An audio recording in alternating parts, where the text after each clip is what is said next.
Mark 11, 12 through 19 depicts the last week of Jesus' earthly ministry before his death on the cross. And this week is often known as Holy Week or Passion Week, and actually makes up around 1/3 of Mark's gospel account.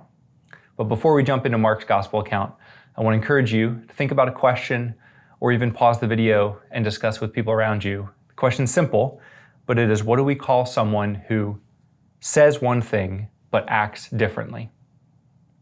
Feel free to pause the video to discuss it with others around you. We call this type of person a hypocrite.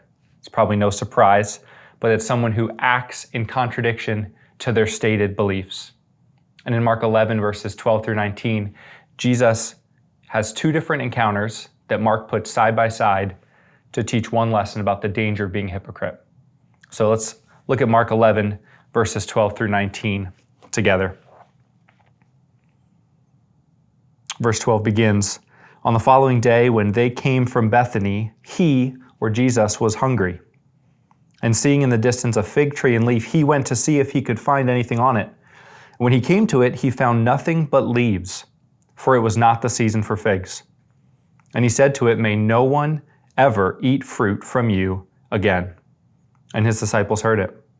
And they came to Jerusalem, and he entered the temple and began to drive out those who sold and those who bought in the temple. And he overturned the tables of the money changers and the seats of those who sold pigeons. And he would not allow anyone to carry anything through the temple. And he was teaching them and saying to them, 'Is it not written, my house shall be called a house of prayer for all the nations? But you have made it a den of robbers.'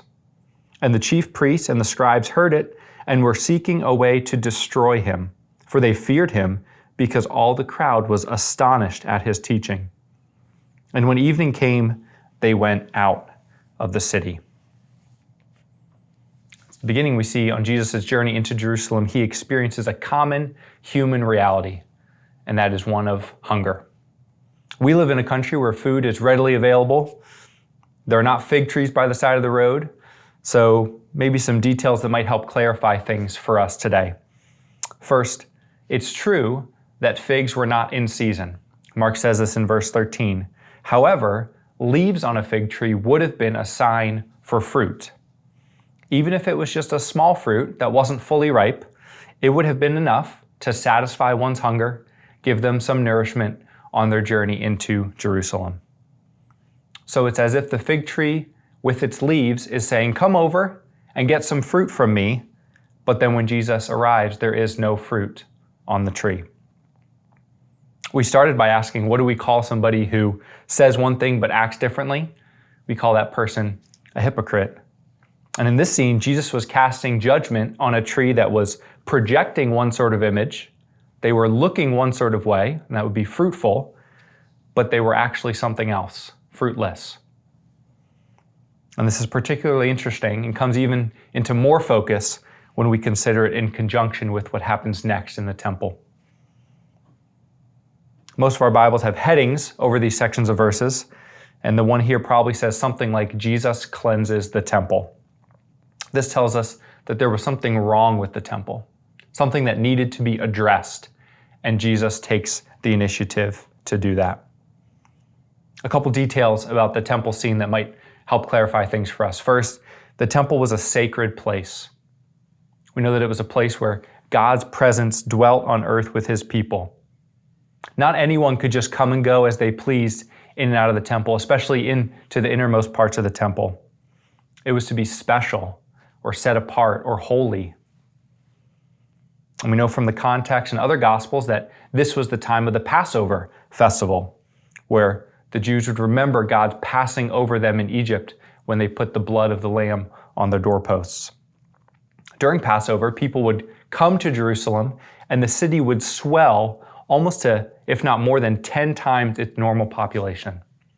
So think about the town of Cedarville becoming like the town of Springfield. That many people, or that sort of influx, the place would have been very crowded. And the people who would have come to Jerusalem would have needed to bring a perfect sacrifice to be offered in the temple during Passover.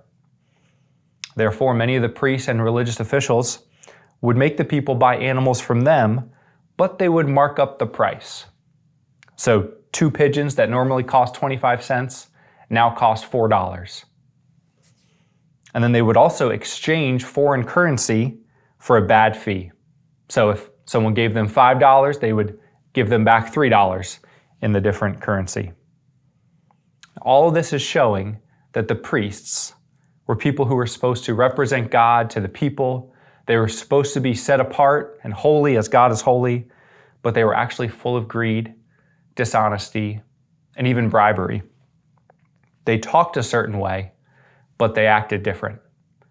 So it's no wonder Jesus was upset when he encountered this scene. And in cleansing the temple, Jesus does something similar to what he did with the fig tree. Jesus casts judgment on religious leaders who are projecting one sort of appearance, one sort of image, but were actually something else. They were supposed to be holy and set apart, but they were actually living in a way that was greedy and dishonest.